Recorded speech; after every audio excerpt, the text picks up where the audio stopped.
Greetings my fellow no-ones and welcome to my review for Game of Thrones Season 6 Episode 8 entitled No One. And I feel like Game of Thrones treated me very nice this week. Remember in my last review of Episode 7 when I said you better give me a scene showing me Arya is safe right in the beginning of this episode? Well, they did. First, we see Lady Crane in the play, in the part where Joffrey dies, and she's giving this speech about death and how she will get revenge as Cersei Lannister, but then she goes into her chambers, her room, let's say, and we see Arya is safe, she's taking care of her, and they talk about what Arya will do now, and Arya says she wants to go to Westeros, or maybe beyond that, because no one knows what is beyond Westeros, what is even more to the west, and they try to guess that it's the edge of the world, and Arya wants to find out what it is. So, as Lady Crane takes care of her, Arya says, I want to go beyond where Westeros is. And I thought it was a really good scene, gave some payoff for the relationship these two characters developed along the season. Then we transition to two of the guys who killed the village last week, and we see them talking to some guy about how you should kiss a girl, and the guy tries to put his finger up the other one's asshole. And from the back we see a person approaching, and we clearly see it's the Hound, still with his murder axe on his hand, and he comes in, slices the neck off of one of these guys, slashes the other two, and then comes the fourth one of the guys we saw last week, and the Hound just clings the axe into his balls. His guts fall to the ground along with the rest of his anatomy, let's say, and the guy falls to his knees, and the Hound leans the axe on his neck, and he asks where the others are, and the guy says, fuck you. The Hound is just like, oh, those are your last words?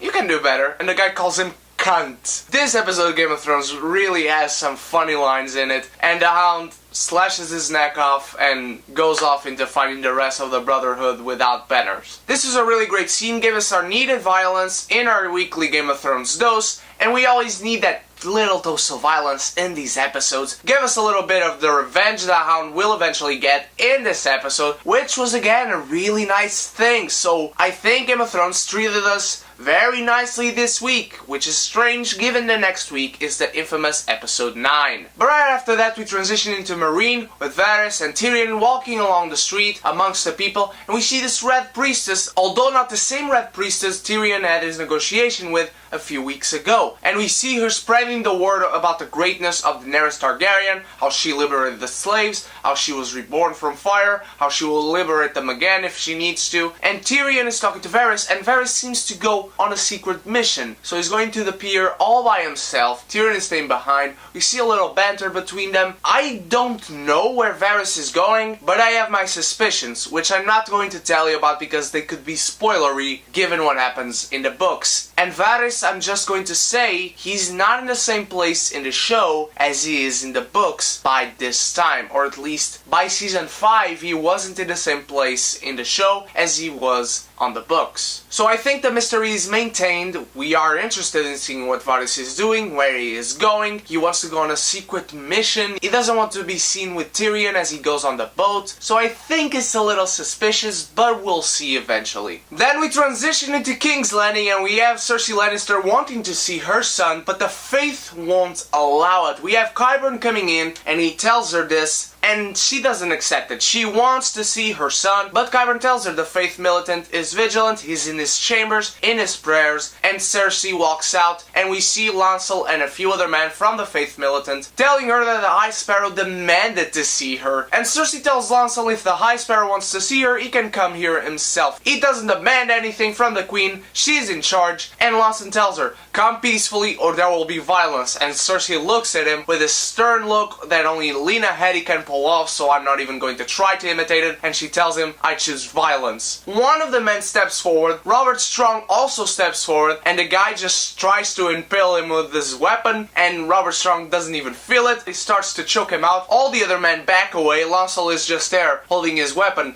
looking on, and Robert Strong goes over the guy as he's laying on the ground on his gut. He pulls his spine off. The other men of the Faith militant are horrified, and we see this pool of blood under the body of the man that was just killed going into the gutter that is there, and that scene is over, and I love this scene. We didn't need to see anything else. Cersei walks away, the other men are paralyzed by fear, and we see the true strength of Robb Strong. But this actually demeanors something that Cersei told earlier in the season, that Robert Strong wouldn't be able to take on these guys alone. I think think he would, Cersei. I think he would. But again, this episode, from one scene to the next, was able to show us how strong and vicious the Clegane brothers are, giving some leeway into the theory that we are going to have the Clegane Bowl. Now we go into Riverrun, where we have Brienne and Podrick Payne looking on at the siege surrounding the castle, and we have some Lannister men coming. Brienne is not giving a fuck, and she just tells them, "Tell Jaime Lannister I am here and I have his sword." Brienne of Tarth is here to see him. Then we see Podrick standing in front of a tent, and he starts being choked out all of a sudden, and then it's Bronn just joking around with him. "Podrick fucking Payne, I thought he'd be dead by now." And Bronn asks if Jaime and Brienne are in a tent. Podrick says yes, he's waiting outside, and Bronn starts joking around, asking him, "You think they're fucking? I think they're fucking. I'd fuck her. Eat your fucker. Wouldn't you fuck her?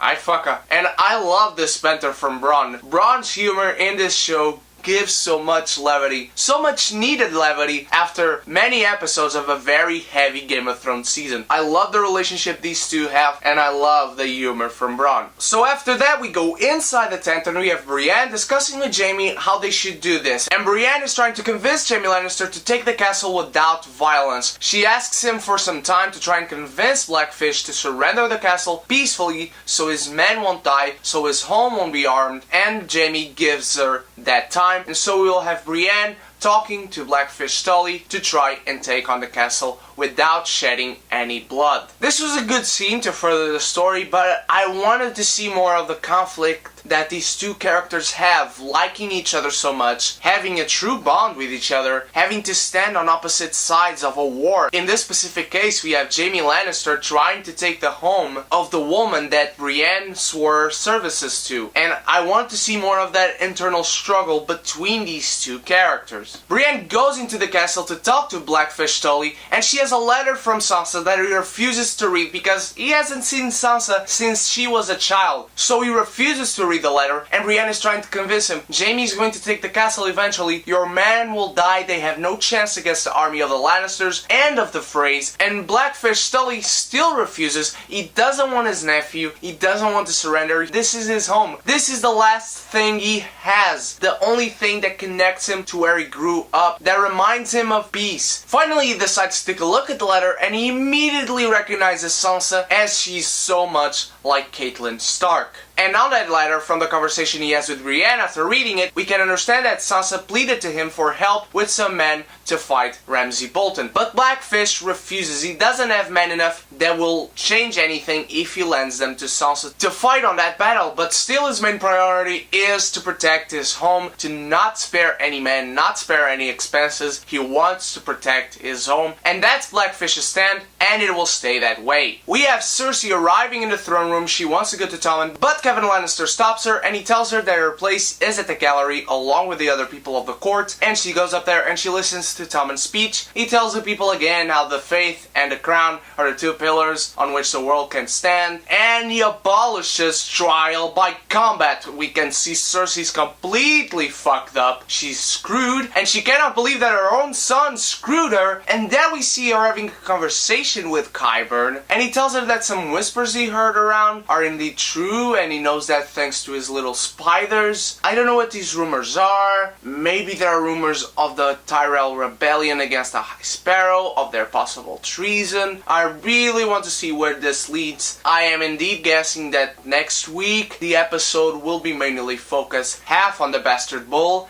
and half on King's Landing, and the last episode as well, because as I told you before, I expect the season to end with the Tyrells taking over King's Landing. Then we go into the spawning scene. We have Tyrion and Grey Worm and Missandei drinking some wine along on the throne room of Meereen, and we have them telling jokes to each other. Funny enough, Tyrion has the worst jokes, and funnier enough, Grey Worm has the best jokes. This was simply a bonding scene, but which I really did like. It furthered the relationship between these three characters, and it got them to know each other a little bit better. And any chance I personally get to see these three characters, which are some of my favorites on the show, I will take it. And seeing them relaxed and joking around, drinking some wine, not worrying about anything, it's gratifying that Game of Thrones gave us these moments in this episode. Again, it's really worrisome, given that the next episode is episode 9, but it still feels great. I personally can't deny how great I felt watching the scene and not feeling worried for any of the characters. But that suddenly changes when we see an enormous fleet of ships coming into Marine with a harpy on the flag, and we know that the Masters of Slavers Bay are coming to take their belongings, and now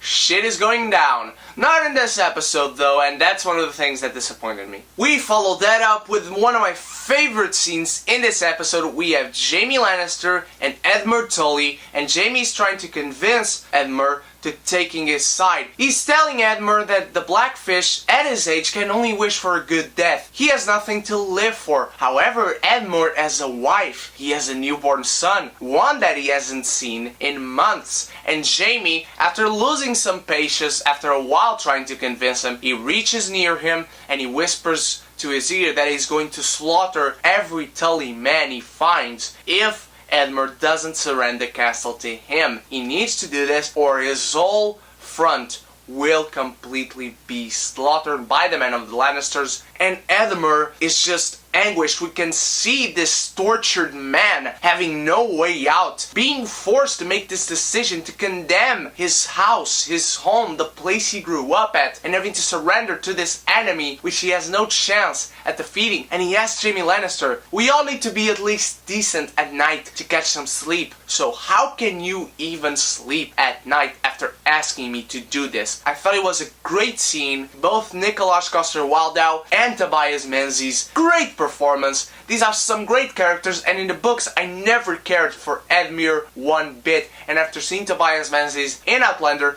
it's tough to care about him no matter what role he's playing, but he did a phenomenal job in the scene. The lighting, the shots, everything worked for this particular scene. Following that, we have Edmure going into the castle. He tells his men to open the gates to let him in. He climbs up to the balcony. He watches the Freys and the Lannisters in front of the castle, and he tells his men, lay down your arms, let's surrender the castle and open the gates. As he does this, we see Blackfish trying to stop the men, telling them he'll kill them if they do open the gates. The men will stand by their rightful lord, and that is Edmure Tully, and we see Blackfish hiding away as Edmure Tully tells his men to give Blackfish to the Freys. We see Blackfish and Brienne and Podrick going into the sewers, and Blackfish telling Brienne to go away, to let him stay. He's going to fight to hold the Freys and the Lannisters back. He tells her he hasn't had a sword fight in years, a good one at that, and he's going to suck at this one. We see Podrick and Brienne rowing away on their little boat, and then after a while we have Lannister on the balcony, and in comes the Lannister man telling him the Blackfish fought, the Blackfish died. We have Brienne on the river looking back at the castle at Riverrun, and Jaime puts his hand up, Brienne does the same, and these two friends, let's call him that, part ways. I wish we could have seen a little bit of a fight, a little bit of a battle, at least Blackfish dominating some men, and then Jaime Lannister would come in and Blackfish would give up. And we could have seen a little bit more of a conversation between these two characters. Tension-wise, the scene really worked, and I want to see what comes next for Jaime and Brienne of Tarth. We go back to Marine, and we have the Masters of Slavers Bay from their ship, catapulting balls of fire into the city. Everything is fiery, the sky is black, everything is filled with smoke. Tyrion admits he was wrong, Grey Worm doesn't care that he admits it, it's still wrong and it cost him. The Unsullied are prepared to fight whoever's coming in the door, and then we see the badass Daenerys coming in, all the Unsullied kneel before her, everyone is surprised that she's back out of nowhere, and on the back we see Drogon flying away, going to burn all those ships down, and I suspected it would. I actually suspected that Viserys and Rhaegal would come out of their pyramid and burn all the ships, but no, we will have Drogon, and then we see nothing else. Really disappointed. At least we could have seen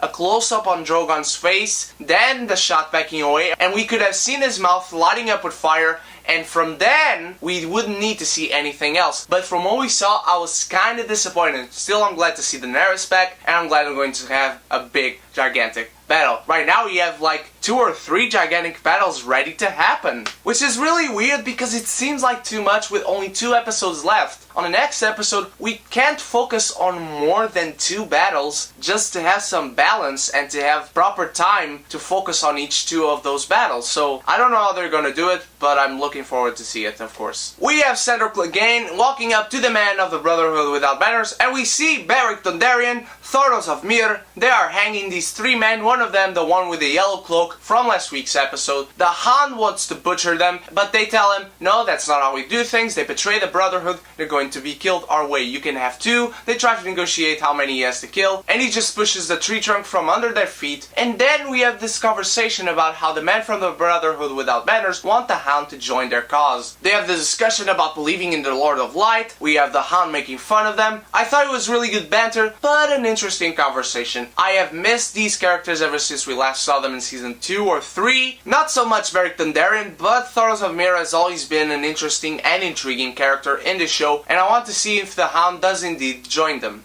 We have Lady Crane organizing her medicines on her cupboard, and we have this blonde guy standing behind her. We have Arya waking up with this noise, and she walks into the living room, and she sees Lady Crane like impaled with this wooden chair. I don't know how the waif did that, but then we see the waif coming up at Arya. The many-faced god wants a name. He has to take a name. Arya can't stop it. She can't stop it. And we start this awesome chase scene throughout the streets of Bravos. Arya parkouring around, the waif going up behind her. We have Arya jumping up, and she falls into the stairway on the street over some fruit baskets, and she rolls and rolls and rolls and rolls down that stairway. She finally gets up, but we can see that her gut wound is opened again. We see the blood dropping down on the ground and leaving its mark. We have the waif calmly following it, and we have Arya finally going into a dark room. The waif follows her there. She closes the door, and she asks Arya, how does she want to do this? On her knees or on her feet? Arya stands up, and she uncovers Needle from under a sheet. The waif tells her that sword won't help her, and Arya places Needle in front of her, and suddenly she cuts off the candle, the only light that was in that room. I thought it was a badass scene, and this was one fight that I didn't need to see. And remember how I complained about not seeing a fight between Blackfish and Jaime or Blackfish and the Men of the Lannisters? Well, this was a fight that we didn't need to see. Just that act of Arya cutting down the candle, that certified Arya's badassness and their dominance over the waif as a fighter. Then we see Jaqen H'ghar walking around the temple,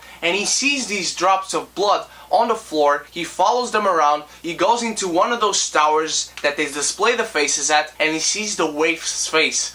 Blood on her mouth, blood on her eyes, and Arya standing behind him with Needle. She leans Needle against his chest, and he tells her, a girl is finally no one. Arya tells him, you wanted her to kill me. You told her to kill me. He simply tells her yes. Well, Arya is not having none of that, son. She tells him, a girl is Arya Stark of Winterfell, and she is going home. And we see Jaqen H'ghar smiling, taking a step back, and letting her walk away. We see Arya walking away. She's going home. How she's going home, I don't know. How long will she take to get home? I don't know that either. Will she get there to be at the Bastards Bowl? I don't know. Great scene with Arya, one of my favorite characters. We start and end the episode with her. It was so satisfying after having so many episodes not focusing enough on her. I love this character. I love that her arc this season has come to an end. I wouldn't mind if we didn't get any big scenes for the rest of the season with her. I really enjoyed this episode. It really has parts that don't give us much, but the parts they do right, they do right. I really enjoyed this Arya arc. But what did you guys think of tonight's episode of Game of Thrones called No One? Did you enjoy it? Did you not? Do you like how Arya's arc ended this season? Do you want to see more of her this season? What are you most looking forward to see next episode? The overtaking of the Tyrells in King's Landing or the Bastards Bowl? And also let me know, how do you expect the season to end? As always, there are links to my Facebook and my Instagram in the description below. You can stalk me on the internet, and if you haven't, please click the subscribe button so you can join our beautiful geeky community. Late last night I uploaded my Blu-ray collection, thanking you all for 150 subscribers, and there will be a link to that right here. Thank you so much for watching. I hope you enjoyed this review of Game of Thrones Episode 8. Right here is a link to my Blu-ray collection. I hope you enjoyed that. And yesterday I uploaded a whole bunch of videos. The Moana teaser trailer review and Voltron Legendary Defender series review on Netflix. Go watch that. And this week I will upload my review for Now You See Me 2, for Finding Dory, and for Sing Street. You can also leave me your questions for my hashtag Legend of Tarzan Q&A. I will see all you beautiful geekies on those reviews and any special videos coming up. Cheers.